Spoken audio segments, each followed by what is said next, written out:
দর্শক আপনারা দেখতে পাচ্ছেন নামাজের জন্য তৌহিদি জনতা আওয়ামী লীগ নিষিদ্ধের দাবিতে তারা যমুনার দিকে নামাজ পড়তে যেতে চাইলে পুলিশের ব্যারিকেড ভেঙে কিন্তু তারা নামাজের দিকে যাচ্ছে এবং সাথে সাথে কিন্তু পুলিশ বাধা দিচ্ছে এবং আপনারা দেখতে পাচ্ছেন এই মুহূর্তে আওয়ামী লীগ নিষিদ্ধের দাবিতে তারা জুম্মার নামাজ আদায় করবে যমুনার সামনে এবং সেখান থেকে আপনাদের সরাসরি যুক্ত করেছি তারা পুলিশের ব্যারিকেড গুলো ভেঙে তারা যমুনার সামনে ভিতরে ঢুকবে এবং সেখানে নামাজ আদায় করবে এবং যমুনা যাওয়ার চেষ্টা করলেই তাদেরকে সামনে পুলিশ কিন্তু ব্যারিকেড দিয়ে আটকে দেয় এবং সেই পুলিশের ব্যারিকেড ভেঙে কিন্তু ভিতরে প্রবেশ করার চেষ্টা করতেছে জনতা।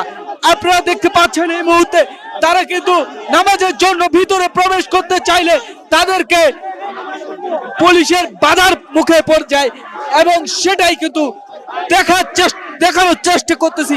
আপনারা এই মুহূর্তে দেখতে পাচ্ছেন কি রকম এখানে উপস্থিতি এবং এখানে পুলিশের ব্যারিকেডের বাধার মুখে পড়ে যায় এবং তারা কিন্তু স্লোগান দিয়ে যাচ্ছেন এখানেই নামাজ পড়বেন এবং আওয়ামী লীগকে এখানেই কবর দিবেন, নিষিদ্ধ করবেন, এমনই স্লোগান দিয়ে যাচ্ছেন তারা এবং সেটাকে কেন্দ্র করে আমি দেখানোর চেষ্টা করতেছি।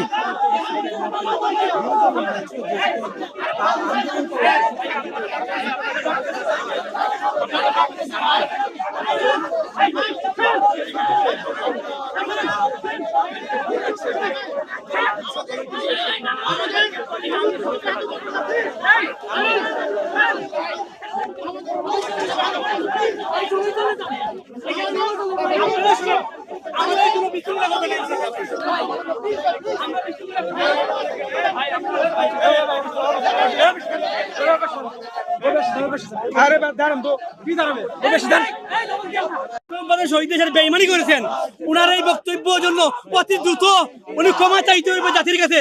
যদি ক্ষমা না চান আমরা উনাকে আওয়ামী লীগের দালাল ধরে চিহ্নিত করে দৃষ্টান্তমূলক শাস্তি নিশ্চিত করব।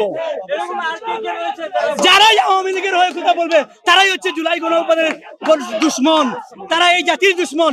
যে বা যারা আওয়ামী লীগের দূষরদেরকে বিদেশে যেতে সহযোগিতা করেছে তাদেরকে অতি দ্রুত পদত্যাগ করে শাস্তি নিশ্চিত করা উচিত। আমরা এখন এখানে নামাজ পড়বো, নামাজ পড়ে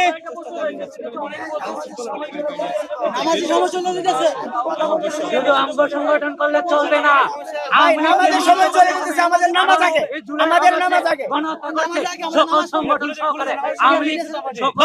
আমরা এখন নামাজ পড়বো ভাই আমিন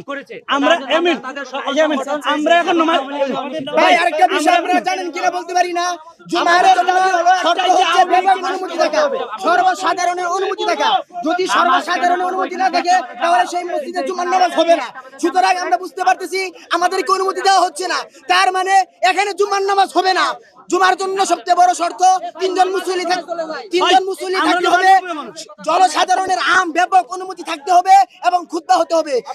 সবচেয়ে বড় শর্ত এখানে হচ্ছে আমাদের ব্যাপক অনুমতি দেওয়া হচ্ছে না, নামাজ পড়তে দিতেছে না। অথচ প্রশাসন কালকে রাতে থেকে